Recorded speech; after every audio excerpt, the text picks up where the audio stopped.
What's going on? What's going on? What's going on? It's your boy, the historian. We just got done checking out Terry Fontenot's press conference.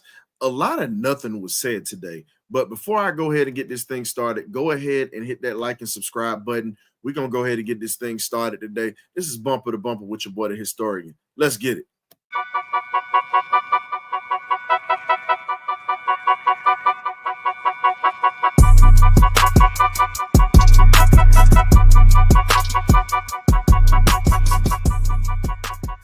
Birdcage. Welcome. So let's go ahead and talk about it, man. When we look at everything that's gone on with the press conference, the frustration from the fans have been evident. Everything's been present and abundant. And it's just one of those things where you got to sit back and just look like, well, Terry, you pretty much look like a politician dodging all of the questions today. Shout out to Mr. Zeno today. Got Mark Zeno that was in the press conference that was hitting Terry with the real questions. Everybody else was coddling him. But today is just one of those days where you just sit back and just say, well, damn, when are we going to have some accountability? And that comes from the leadership position. Even at that general manager position, what are you going to have? What are you going to have some answers for? Let's talk about it. There was no validity to the Kirk Cousins report of him being cut. The plan is to keep Cousins on the roster as a backup QB. There's collaborative process remains.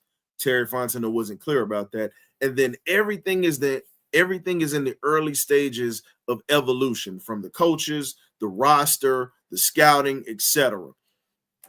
The other thing that was acknowledged today was Kyle Pitts has underachieved since his rookie year. Finally, something honest came out of this press conference. That was probably about the only thing that was honest that came out of this press conference is Kyle Pitts has been bad, period.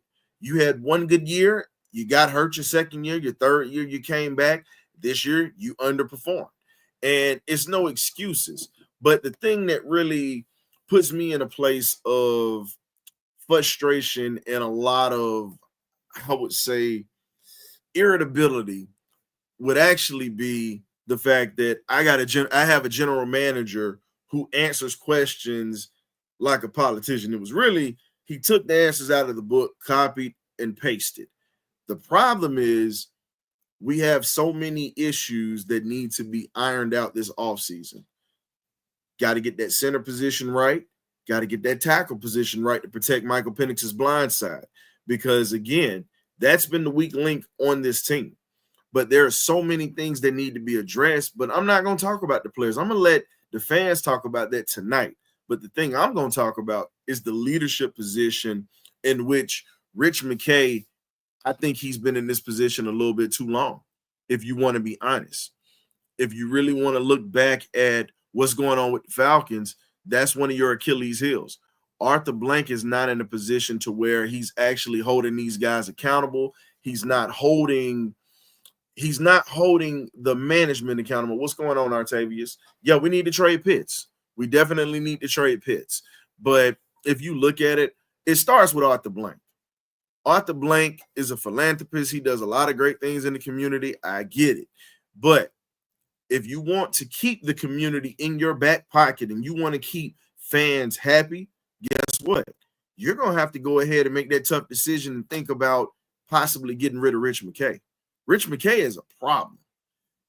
He's helped build teams. He's helped do some great things here. But let's be honest. Rich McKay has been a problem hamstringing, bringing in a real coach that actually can help us win.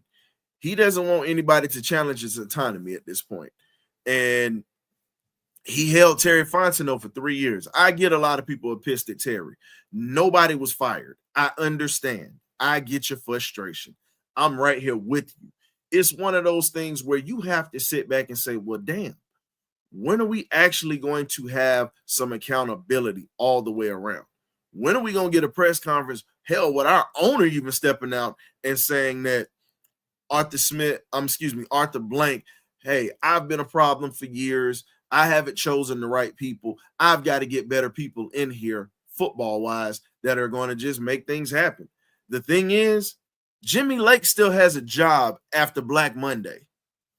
That right there tells you enough about this organization when it comes to making tough decisions. I get you want to give guys a chance, but when you see it's not clicking, oh, well, we started getting sacks at the end of the season against teams you were supposed to. This defense has underperformed all year. All year. And all I'm saying is this. They're not ready to win yet. I agree with you, Oscar. This team isn't ready to win yet. This team is not ready to step up because we're still having minor issues that are killing us. We wasted $100 million. The Falcons didn't want to seem like they were wrong about it, but we wasted $100 million at this point.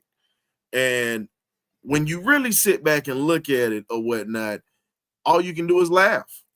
We've been wasting money for years, and we've been bringing in folks that shouldn't even be here, guys that shouldn't even be on a roster, guys that should be in rocking chairs at football nursing homes. Not saying that they're old, but we're bringing in a lot of recycled players, a lot of players that are old, a lot of players that are past their prime. We've been doing this for a long time. That's got to stop. If you're going to bring in a veteran, you got to bring in a veteran that actually still has some pepper in his pot, which means he still got a lot of fire and a lot of gas left in the tank. And when you look at this, we brought in a Matthew Judon. Judon started off solid this year, but it wasn't consistent. But I can't be mad because guess what? We didn't have a defensive tackle that was going to keep him clean. We have so many things that need to be addressed. But my biggest issue is the scouting department. I've been saying that for years. I was saying that before I even started the podcast. A lot of my friends, family will tell you I've said it. It comes in knowing what you have to go get. You have to understand that if you want to win championships, you're going to have to spend big boy money and bring in great players. You're going to have to bring in big time coaches. You're going to have to start making decisions that are not popular with people. You can't fall in love with players. You can't fall in love with these coaches. If they underperform, they got to go. Just like your job. If you don't do your job in the real world, guess what? You're going to be replaced. No ifs, ands, or buts. And jobs aren't about losing money. This franchise, for God knows what reason, I don't understand why they are consistently, actively wasting money and throwing it out of the window. And the sad part about it is you're looking at teams that are getting better around you. You have your franchise quarterback. He has weapons. You just have to get him a better defense because he's a gunslinger. He showed that since he's been in. He's a gunslinger. He does not mind making the tough throws. He does not mind taking certain risks. But you got to give him a defense that's going to help him protect the lead. You got to help the man out. Because if you don't help the man out, you know, it's something that you have to look at. You know, it's just like you have to look at of like, damn, when are we actually going to make some moves that make sense? Terry Fontenot said in his press conference that Raheem Morris was special. I don't see where the specialness comes from. The man has 20-something odd wins and over 40 losses. That's nothing special. That is horrible. That is horrible. And all you can do is just sit back and laugh. And we just keep looking like a clown organization. We're pulling for a team that is truly not invested in winning championships at this point. And you can see that because they had a chance to get a Bill Belichick. They chose to pass on him. I get it. A lot of people are going to say he didn't win with Brady. I understand. Fair point. But he did win a playoff game when he was with Cleveland a long time ago. But again, you had a chance to get a Matt Campbell. You had a chance to bring in a Louis Riddick, who definitely is a guy that doesn't play favors and he's not a company man. We have too many company men and choir boys in this Atlanta Falcons organization. Until we can actually fix that, we're going to continue to be trending in the direction of being the joke of the NFL. We've had many opportunities to make some stuff shake, but for some odd reason, we just enjoy entertaining people for making splash plays. We're not entertaining people and winning ball games. The joys of being a fan is to enjoy trying to win. There has not been much joy in Atlanta since 2016. Just to be honest, there has not been much joy in this city. And fans are tired of it. Fans are tired. And we've heard the same song and dance. Thomas Dimitrov got us, help us get to a Super Bowl, but what else did he do? He got playoff wins with a Matt Ryan with a stacked team, but we didn't have a defense that was consistent. The year we had a defense, we decided to screw the pooch in Philly or whatnot and go away from what our bread and butter was. We definitely watched that window close. We haven't been to the playoffs in 7 years. That's a long time. That is a long time. And there are some teams who've gone longer through longer droughts than we have. So you can't cry about it. At this point, it's comical. It's no need to even put your energy into it. It's not saying that you're less of a fan, but don't let these folks run your blood pressure up, because if they truly gave a damn, they would be trying to invest in this team a little bit better than what they have. We have yet to be in a situation where we have somebody who gives a damn. But hey, all we can do is just sit back and say, hey, Arthur Blank is still, if he likes it, we love it. But I don't love anything about it. I'm at the point where I'm always going to be a Falcon fan. You cut me, I bleed red and black. But it's to the point where it makes you question, what are we supporting right now?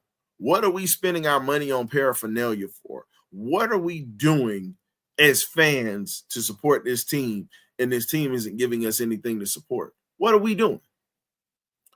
Tickets were bought out this year. Season tickets were bought out because of the new regime and the excitement that was brought here.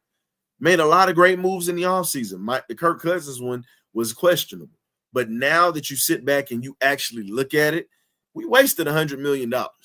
Kirk is who he is. Kirk is a glorified backup that's been stealing money from everybody for years.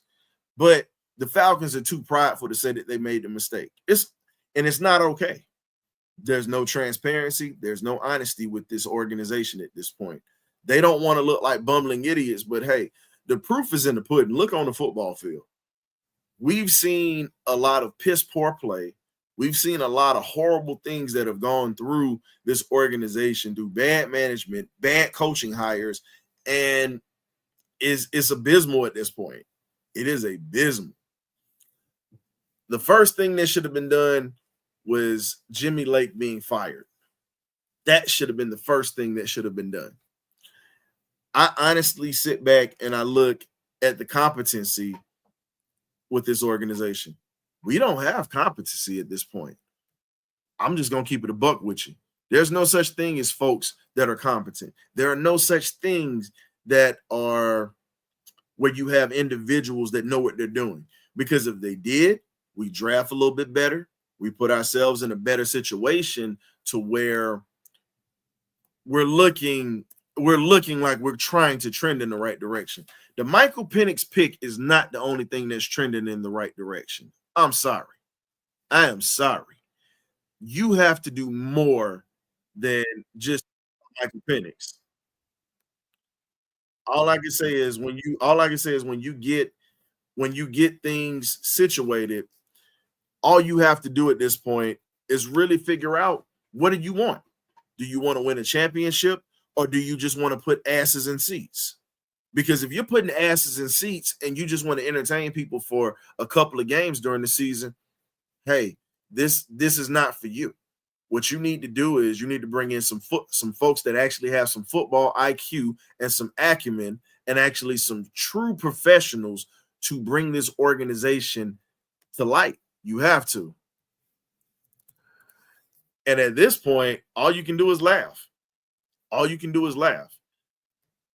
My owner is a problem. My president that's up under this owner is an even worse problem. The problem that I have is we have too many yes men, and I'm going to continue to say that. You brought in a guy that tap danced and pretty much said everything you wanted to hear. He's a company man. Everybody, yeah, Raheem. Here's my thing. He holds no one accountable. Now, if you say, well, you're not in the locker room, you don't get it. Here's the thing. Pay attention to the body language. Even though the season was taken by him screwing this up and this team not executing. A team that plays for their coach isn't going to sit there and give up the draws at the end of the game. We gave up the draws against the Carolina Panthers on Sunday. They saw that the playoffs were no longer in play. Man, they just booked it on in. All right, man, we're going to book it on there. We got this, man. We're just going to go ahead and go home, and this is just what it is. They just packed it up and left. It's a shame that that happened that way. But again, this is what happens when you have a clown as a leader. You don't have anybody that holds folks. you don't have anybody that actually holds folks accountable. You got a clown for a leader. And when I say clown, I'm not calling him as a black man a clown. I'm calling him as a football coach a clown. He's never had to build a team because he's inherited everything that he's ever had, from the Tampa Bay Buccaneers to inheriting that LA Rams defense that Wade Phillips built. He's inheriting a team that had pieces already that were in place before he showed up. This team was ready to compete for the playoffs. But because of pocketing timeouts, mismanagement, and just simply negligence, you saw a lot of horrible things that happened. You saw the unfolding of a team that possibly could have at least had one playoff win this year, could have had the division. But again, this is what happens. Most people at this point, it's hilarious at this point. Most people at this point just sit back and just laugh because they know the Falcons aren't serious. We actually got bamboozled this offseason, and I'm okay. Until we put ourselves in a position to really be serious, where you see a Jimmy Lake being fired because of his his inaptability to put a defense in position to be consistent. You lean on a Jerry Gray that can actually help you get more players to come over here to help make a difference. It's just what it is. Trade a Kyle Pitts at this point. A lot of people say, well, he's a first round pick. So the heck what? See, I catch myself just now. So the hell what? Kyle Pitts has been a bust. And I don't want to hear that mess about, oh, well, you can't sit there and put that on there. The defense hasn't done it. Here's my thing. Runs lazy routes, has had multiple quarterbacks, and I get he's had bad play, but he's had two quarterbacks this year that actually could get the ball to him. Think about it. Why are you going to go to a guy and trust a guy that does not come through in the clutch for you when you talk about your routes and you talk about so many other things? All I'm saying is it's just one of these things. I mean, hey, I know you're saying that we're projecting, but let's be honest, man. There's a certain thing called a mistake and a habit. You make mistakes here and there. But when you have a habit of doing the same thing over and over, it's a problem. We've had bad habits that we have created in Atlanta, and I'm going to speak on the fan base too. We're not exempt from this either. We sell our tickets to other fan bases, and we let these folks take over our house. That's a problem. I get you getting your money, but that's a problem. Atlanta should be a hostile environment. We have a nice stadium, but I'm not blaming Raheem for Tampa Bay. I'm not blaming him. He was a young coach. I get it. But at the same time, he inherited a team that actually was good. He went to the playoffs 1 year with Tampa Bay. So he was competent enough to get him to the playoffs, but he couldn't maintain it. He goes to LA and has a team that was already built. That team was already set. Because think about it. Before he got over there, they were in the playoffs playing against us in 2017 in the LA Coliseum. We beat those guys. Remember, Jared Goff was the quarterback. Todd Gurley was the running back. We beat those guys, and then we lose to Philly. So all I'm saying is I'm not blaming him, but what I'm saying is what I am blaming on him is mismanagement of talent and mismanagement of decisions that he has made. He's not a rookie head coach. He's been around the league for over 20 years, and this is his second stop. You got to understand basic things that come with this team. He already had the basic necessities to win a weak division, so he gets no pass. I mean, we can agree to disagree today. You know, I got love for you, GA Texas boy, but you know, truth is truth. Anybody else that had the left side of their brain working and were competent, you weren't going to piss away a 3-game lead.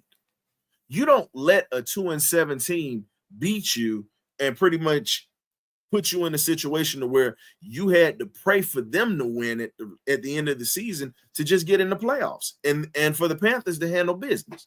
I'm sorry, not the Panthers. I mean the Saints to handle business and for us to handle business against that. We put ourselves in that spot. So I look at it like this. We have talent on this team. We need to get more talent within the trenches because the skill position is not a problem. I'm just being honest. Now, defensively, I like to see us get more defense on this team. I'll say this. Arthur Smith was an assistant.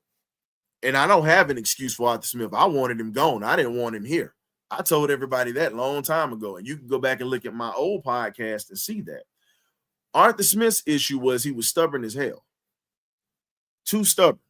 Problem was he didn't want to adapt at all. He didn't want to adapt. He didn't want to change. That was that. As for Dan Quinn was a rah-rah type of guy. The same stuff we're seeing right now. Lovie Smith didn't have an excuse. Lovie Smith took a horrible Bears team to a Super Bowl with a Rex Grossman. He had 93 wins in Chicago. So again, I'm not saying that no one's exempt from that. But at the same time, when you have common sense that actually helps you, that's one of the things that puts you in a situation. Okay, now I just think you're just trying to troll now. Because I don't even know why you would put Bill Parcells. I don't even know why you would put Bill Parcells in that.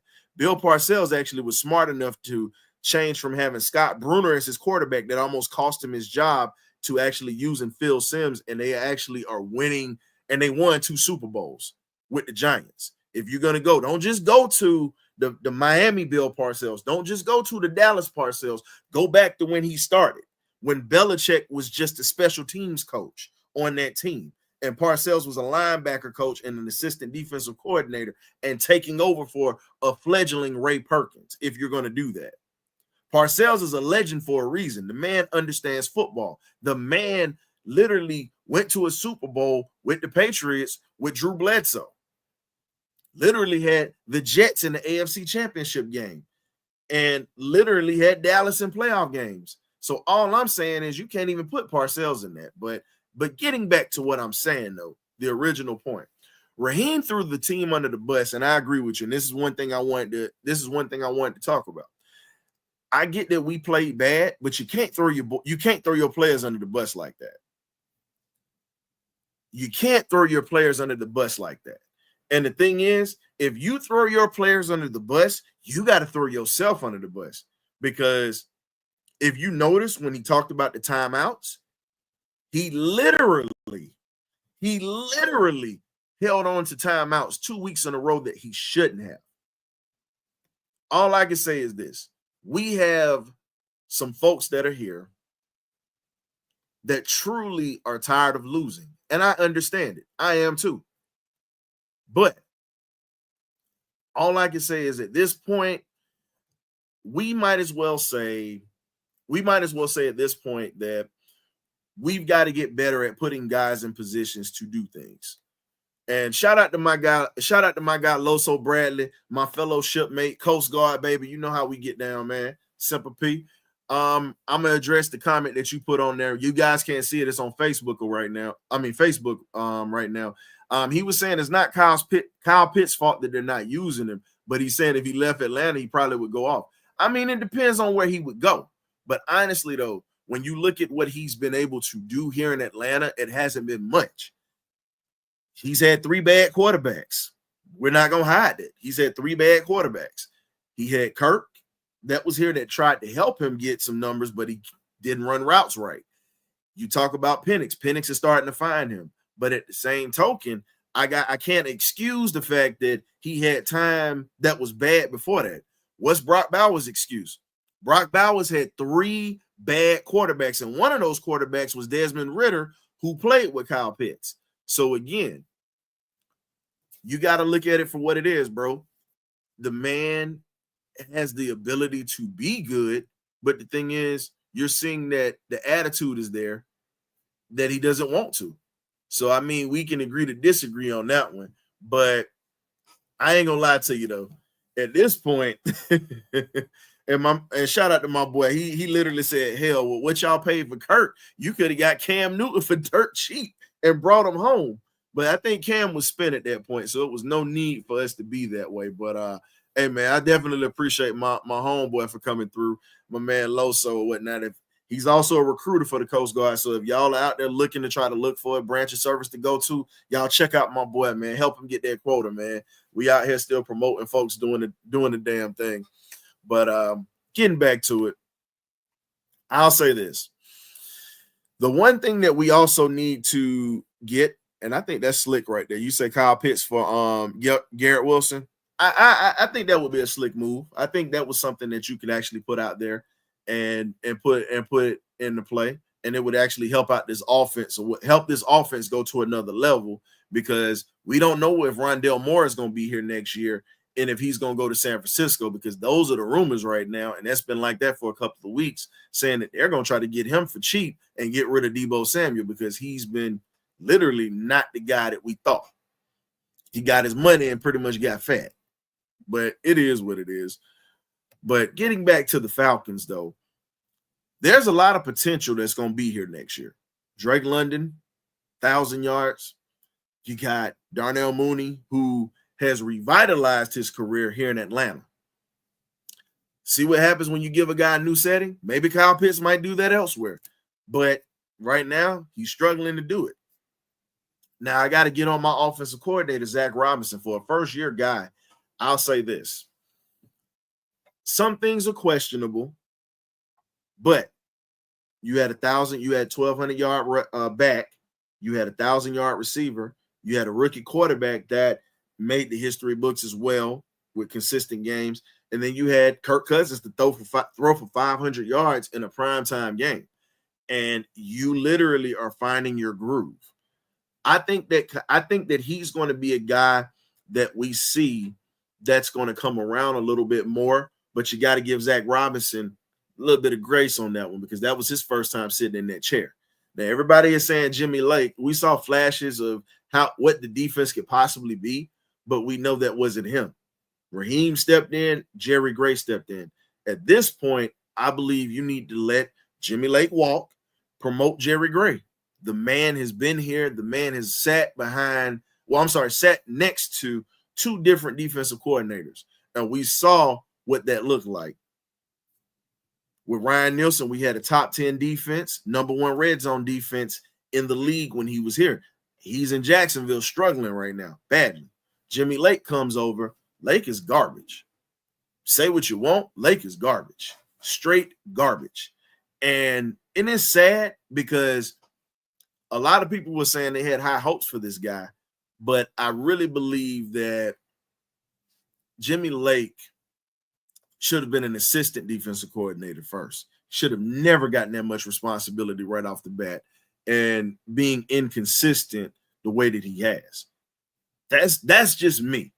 I know he was doing a solid for his boy, and we called it nepotism hire.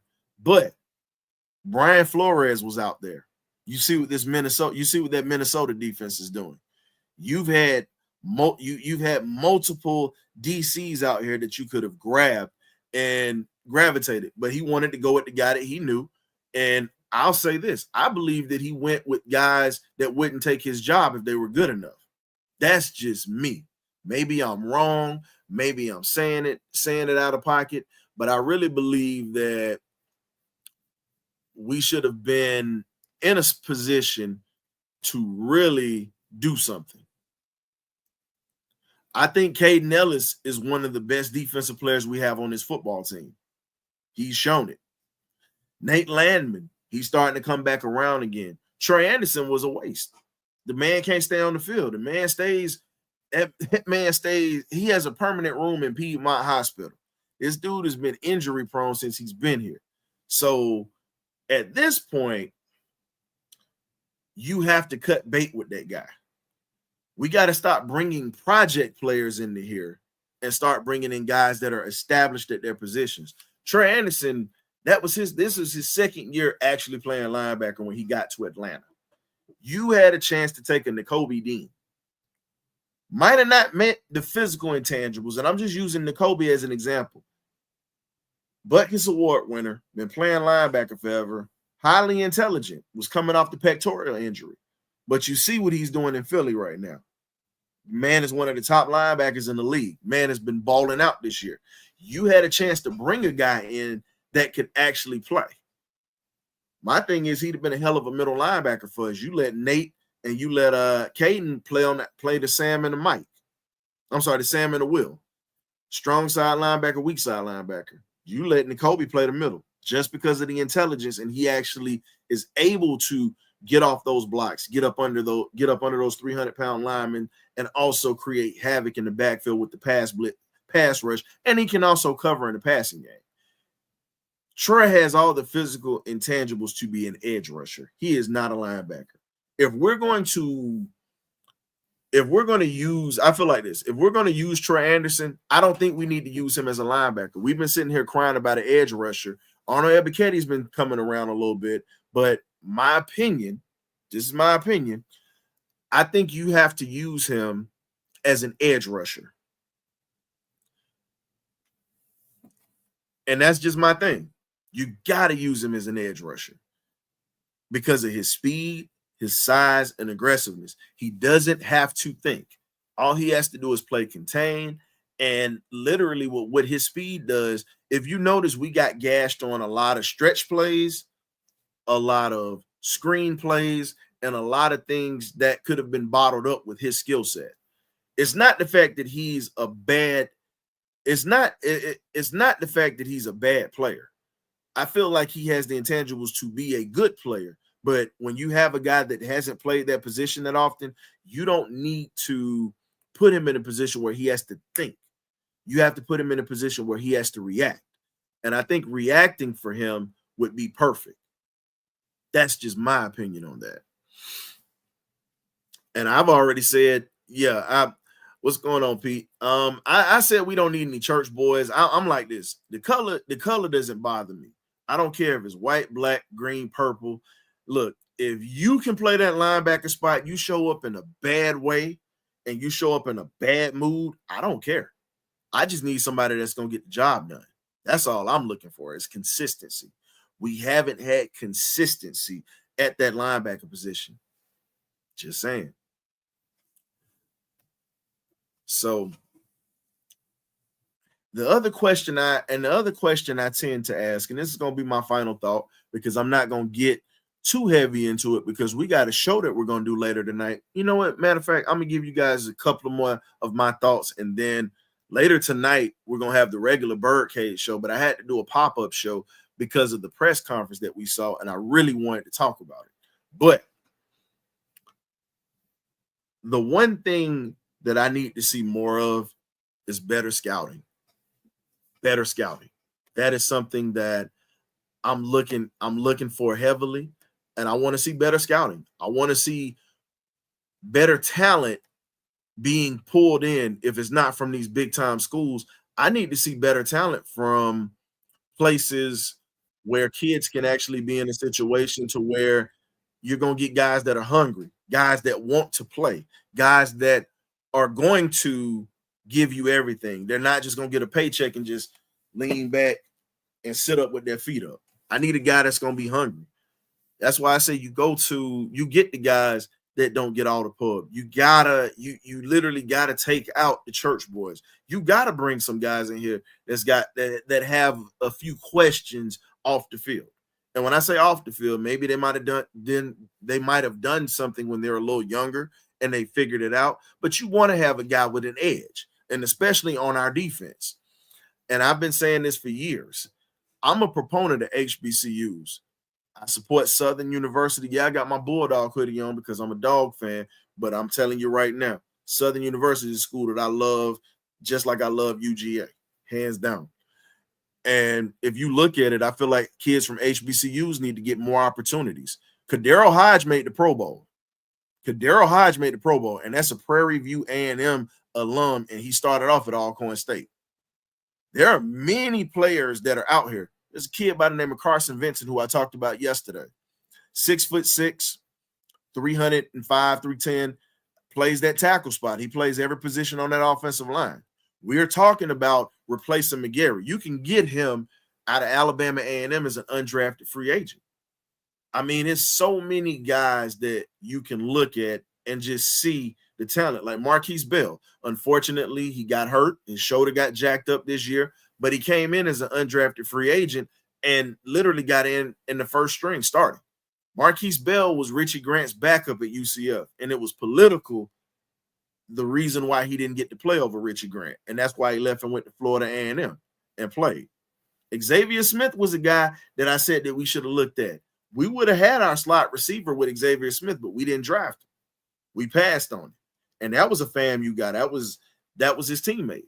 So at the end of the day, I look at it like this. And I'm just speaking on HBCUs. I'm not talking about like your South Dakota States, your Montanas, and these guys that get looked at. We got to start looking at the Valdosta States again. Remember, Jesse Tucker walked on with the Falcons as an undrafted free agent and became one of our greatest linebackers, and he's a Valdosta State alum. He wasn't even drafted. Started off on special teams, got in here, and balled out, period. So all I'm saying is this. I feel like we have a city that most people would want to come to, period. We got a city that most people want to come to. There are a lot of attractions. There are a lot of things that are here. But when you look at the culture, Atlanta does not have culture when it comes to winning in football. Period. That's where I'm at with it. We don't have that culture to win. We don't have that culture to go after some bad boys because we're worried about our image, and I hate to say it. Michael Vick put us in a situation where Arthur Blank will never take a guy because of his screw up. I hate to say it like that, but it's just the honest to God truth. Arthur Blank treats that situation like a scoring lover, if you really want to be honest. He treats it like a scoring lover. And we have guys that we've passed on. Jalen Carter is the biggest example.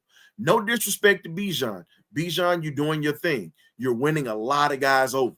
I was one of them because my thing was I wanted a defensive lineman. You've won me over because you do the little things. But every running back is one hit away from blowing his knee out or having a career-ending injury.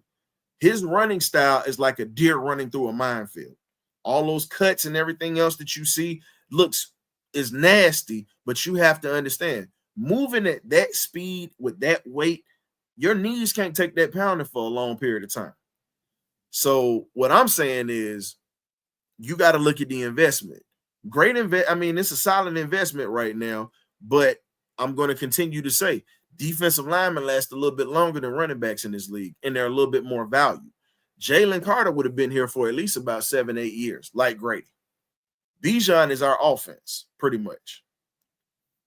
All I can say is with Carter, he would have been a disruptor at that defensive tackle spot.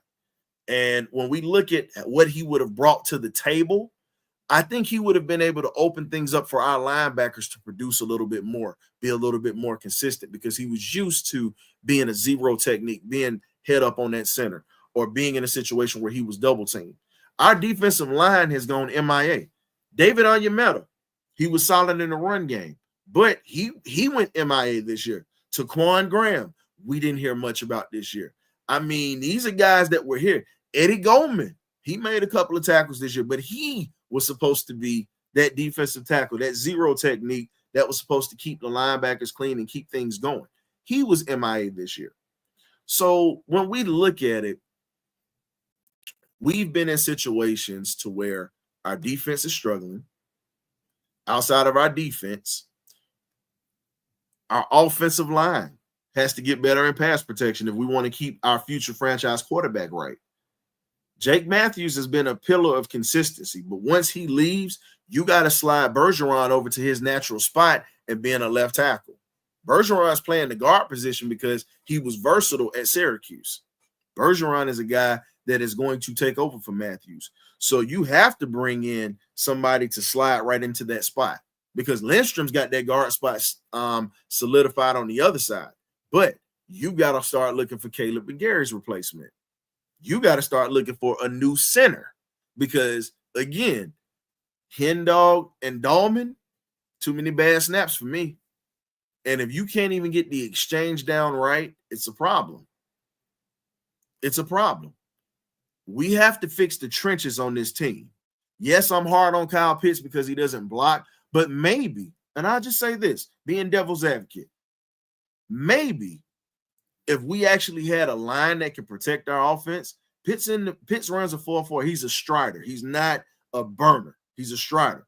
Maybe we might be able to see Kyle Pitts get open a little bit more. Maybe we might be able to put him in position to where some of those long developing routes that he runs will open up and he can actually have a chance to produce. I'm just saying.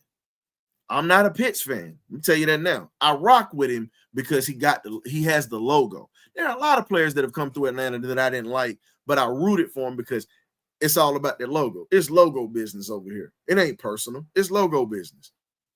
So for me, I feel as if there are so many things that need to be addressed with this football team, period. There are too many things to be addressed. The problem is who's going to address it. The problem is who's going to man up in that front office, who's going to stand up and start firing people, who's going to be the bad guy. That's my question. Who's going to be the bad guy? Who's going to be the person that is going to that's going to make it regular? Who's going to be the person that's going to make winning normal? Because losing is something that I'll never get used to. No matter how long I've been a Falcons fan, I'll never get used to it. Yes, I get pissed, but I hold it together for the show. Someday, in certain shows, I'll come out and I'll become a fan on the show. But I also know I have to be a host as well. But speaking as a fan, I'm sick of it. Sick to my stomach. Been a fan since 1991. 1991. My childhood. You know, been a dog a little longer. I was born in 87. I came out the womb with that Georgia Bulldog tatted on me. You know what I'm saying? But like I said, I inherited the Falcons, and I'm glad I did. I'm always going to be a Falcon. Always going to be a Falcon fan. But I am at the point where I'm going to continue to put out criticism on this team that is warranted. Now, when they ball out, my praise will be as high as the disrespect. And I don't even consider it disrespect. I consider it me telling the truth. The problem with Falcon fans, a lot of them drink Kool-Aid and a lot of them don't want to hear the truth. A lot of them get in love with players, but a lot of them don't want to call out the issues. A lot of them want to say you're a fake fan because you tell the truth. It's okay to tell the truth. If you're a Falcon fan, you're in a lifelong relationship of pain. The Falcons are literally like a cheating spouse. You love them. Now, see me, I ain't staying around for that. But let's be real. Us Falcon fans have had our hearts broken year after year. We're literally in a screwed up marriage. Let's just be honest. They get your hopes up. They take you on a couple of dates. They wine you. They dine you with the wins. You think you're going to win the division, and boom, you start to fall off. Like, damn, no consistency. It's just like a regular relationship. It's no consistency here. And the thing is, we keep coming back because as Falcon fans, we're gluttons for pain. We are gluttons for pain. And it's just what it is.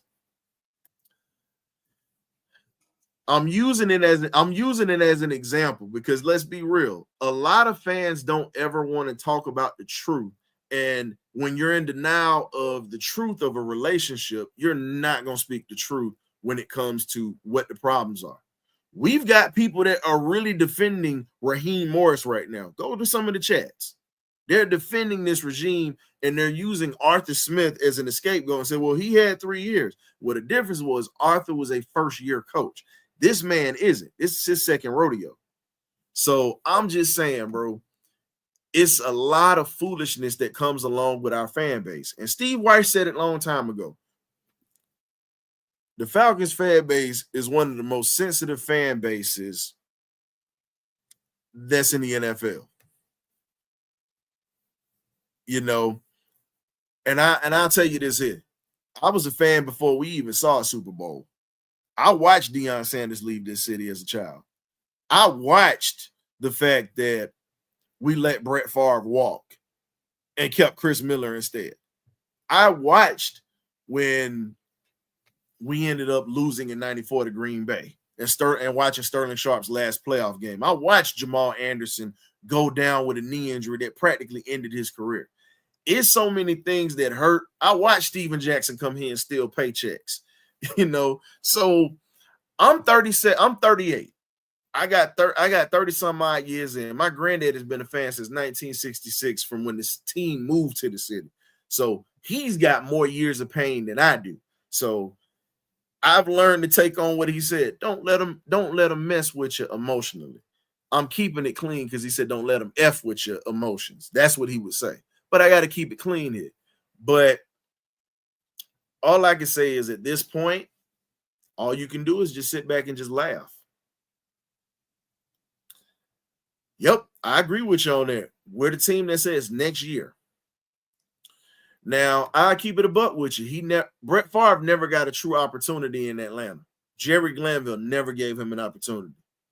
That's the reason you're saying he was not him. He was better than all those quarterbacks on the roster. Because the next year he goes to Green Bay and he has Sterling Sharp and he puts up nasty numbers after Magic Man Majowski goes down with that foot injury. And there was a legend born right there with Brett in 1992 after we let him go. So it is what it is. I'm not going to sit there and cry about it because a long time ago, all you can do is just shake your head. But the front office isn't going to make any moves. They're not going to, here's my thing. They're not going to change anything at this point. And they really believe in this dude. Even though all of us fans are a little pissed about it, they actually believed in this cat. So when you really sit back and pay attention, you got to look at this organization. Like I'll tell you this here. I think one of the smartest organizations that we've ever seen, and I hate to give it to them, is the Pittsburgh Steelers. They've been consistent and they've had a blueprint formula since the day that Chuck Knowles showed up in the early 60s. You look at one of the greatest scouts of all time, Bill Nunn. Bill Nunn did not mind going to the black colleges. And, he had ties to him anyway because he was one of the first black scouts in the league, he and Lloyd Wells. And if you look at it, they were giving guys opportunities. They were pulling guys out of that. And I'll give you this.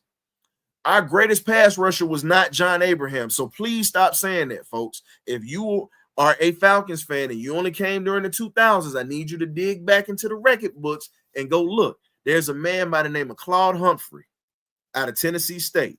Greatest pass rusher we ever had. I will put that up against anybody. And remember this, during Claude's time while he was in Atlanta, they didn't start keeping stats an official record until the 80s. So, so there are many sacks that this man got that were not registered. So all I'm saying is please go back and look at that. So we've had great players to come out of schools. Ken Reeves came out of Norfolk State. Shout out to Michael Vick, new head coach at Norfolk State, home of Ken Reeves, who was one of our best safeties back in the day. You had Alfred Jenkins out of Morris Brown College, right across the way. So, you've had guys to come out of HBCUs. You've had guys to come out of smaller schools that have come here to be great players. Roland Lawrence. I hate to bust your bubble, folks. Prime didn't have the most interceptions in Atlanta. That was Mr. Roland Lawrence. That record hasn't been broken. And Roland's been retired for over 40 years. Man was a beast. So when you look at it, this Falcons organization has either had one or two things. You go back to the Grits Blitz defense, they had a defense, had no offense until the late 70s, early 80s when they started getting the offensive line in there to protect Steve Bartkowski. And then they go to the playoffs. They just screwed it up with Dallas. Tom Pryormore took a bad angle and gave up the touchdown to Drew Pearson, which still breaks Falcon fans' hearts. Instead of him going for the hit, he decided to go for the interception, which pretty much changed our fortunes that year. But getting back to it, we go from being a defensive team because Jerry Glanville was the defensive coordinator on that team back in that day. He leaves, goes to Houston, and goes elsewhere. Then you slide to the 90s. We have an offense to go along with a solid defense and one of the most electrifying personalities and corners ever in Prime. We fall off from there. We become more of an offensive-laden team, and then Dan Reeves comes in and brings balance, offense and defense. And we fall off after that. Then we get Mike Smith to come in here, straight defense. I mean, there's so many. If you ever look at it, we never have everything all at once. Because in the year we went to the Super Bowl, let's be honest, we didn't have the greatest defense, but they showed up for at least 3/4 of that game. Millie Mills, that's Billy White Shoes Johnson. We had him on the show a while ago. He did an interview for us. That's Mr. Billy White Shoes. We got an interview with him. One of the nicest guys and one of the best punt returners of all time that should be in the Hall of Fame. But I'm just giving you a little bit of a rundown. When you continue to have mistakes that you do consistently and it's never congruent to what you're trying to have, it becomes habits. And the habits that we have are bad habits.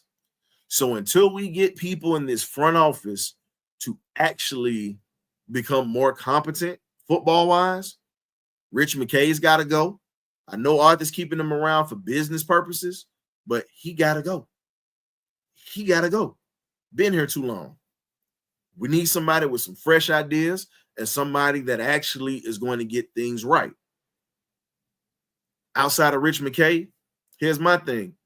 I got to give Terry Fontenot at least 3 years where he's running the show because his first 3 years, he didn't run the show. Rich McKay was doing that. Terry was just dealing with the books. He signed off on some things, but everything went to Rich. Terry wasn't running anything. This was his first year actually running stuff. So at this point, you've got to start cutting bait. Jimmy Lake's got to go. If you decide to move on from Raheem Morris, here's my thing. Bring in a Rex Ryan or bring in a Lovie Smith. Yeah, I'm saying old school coaches, but guess what? They bring respectability. They have accountability. And the one thing you know, your teams are going to be physical as hell. They are going to be physical as hell.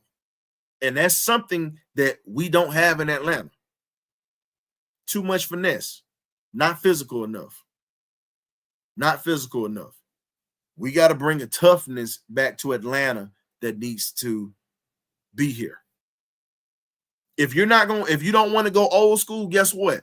Go get Brian Flores. Brian Flores built that Miami team. That's just me. I'm looking at, if you don't want to go the old school route of Rex Ryan or Lovie Smith, where you know your defense is going to be good, your running game and your O-line is going to be impeccable, you've got to look at Mr. Flores. Don't worry about what happened in Miami. Bring him to Atlanta. Let him build his team because he built that Miami team that's fledgling right now. That team was literally built to make a Super Bowl run. But again, you have an incompetent head coach down there in Miami. And it's not just a black or white thing. Incompetence has no color. Ignorance has no color. And that cat is ignorant and incompetent. With a team like that, and then you had one of the best players in Tyreek. You got one of the best players in Tyreek Hill ready to leave Miami with that wide receiver core that they have and that running back field that they have. Like, make it make sense. So at this point, We just got to be, here's the thing. You don't have to be patient because I'm not going to be patient. Y'all can be patient all you want to. But I don't need a rah-rah guy. I don't need flashiness. I don't care about all that. The way that you impress me, flash wins on that win-loss column. I need more wins than I need more wins and substance from my football team instead of damn entertainment. The hell with entertainment. I'm entertained when we win games and get to the playoffs. That's how I'm entertained. So to hell with all the flashiness, to hell with all the swag and all this here. Give me a team that's old school and that's hard-nosed and that's going to get the job done. To hell with swag. And if y'all want to talk swag or whatever, you are pretty much part of the problem. No, I know Rex Ryan's going back to the Jets. I was just saying that would have been an option that you could bring in or whatnot. But again, all I can say is this. Lastly, don't let these Falcons run up your damn blood pressure. Don't let these teams get you into a stupor so bad to where you have health issues. Because I know some Falcon fans that have gone to the hospital. I know some Falcon fans that have literally been in a bad spot. Don't let them get you like that. Because at the end of the day, those cats are still going to get their paychecks and they ain't going to give a damn whether you live or die. Most football players don't like fans because of the fact that we're passionate and we say different things. Now, there are a lot of fans to me that I feel like go above and beyond. Now, you can talk about a guy's play. You can criticize a guy's play. But I've heard people wish injury on people, wish death on people, send evil letters, all kinds of stuff. And I don't agree with that at all. Be a fan of the team. Talk about players in their play. Leave the personal stuff up out of it. Leave the personal stuff up out of it. And if you gamble, I'm going to tell you right now, save your money until we actually get a team here that can actually win some games that's consistent. Save your money because the last thing you need to do is waste money on the Falcons if you're gambling. I'm just giving y'all that. But anywho, I definitely appreciate you guys for checking out Bumper to Bumper. I just had to get in here because tonight I'm not going to really have much to say. I'll say a little something. But what I'm doing is the Magnificent Birdcage crew and fans, they're going to come in here and we're going to talk about everything that's under the sun tonight. We're actually going to have the link and we're going to open up the chat line for everybody to come in and talk. That's just what it is. So at this point, come to grips with the fact that we're not a good team. We don't have great leadership right now. And we're going to continue to struggle unless things change. So there's no need to get in your feelings. There's no need to sit back and just lose. And my thing is, even though we argue amongst each other as Falcon fans, it's all good because guess what? We still pulling for that logo. We still red and black. We still kinfolk. I can talk trash to you. I can say some stuff. But guess what? I ain't going to let nobody else talk about my Falcon fan base. I'm not going to let anybody else say anything disrespectful because guess what? I'm a violent Falcons fan. I will tell you that. I'll let you know this now. I'm on chill, but I refuse to have disrespect. It's certain things that I won't tolerate. Eagle fans know about me. A few Eagle fans I know up here kind of found that out the hard way, but it's all good. We just got to accept the fact, as I said before, we just got a bad team. The moment you accept reality and the moment that you can accept the truth, all you can do is just roll with it. You won't have any expectations of being disappointed. But if they start winning, then you have something to look forward to. But until we get the management situation straight and until we start drafting better players and instead of bringing project players to Atlanta, we're going to forever be a losing franchise. So I'll see you guys tonight at 8 p.m. This is your boy, the Historian. Please, please, please hit that like and subscribe button and come back at 8 o'clock tonight because we're going to open this thing up to the fans tonight. Fans, y'all are getting in here and y'all get to talk with us and y'all get to voice your frustrations. But we got to do it on the decorum level where it's not a whole bunch of swearing up in here. You can cuss, but it's just certain words that we'll go over tonight. But we're gonna let you bring your pain to the altar and just bring your frustrations out tonight with the Birdcage's regular show this evening. We definitely appreciate you tuning in. Much love. Y'all enjoy the rest of your day. We'll see you tonight at 8. Ghost.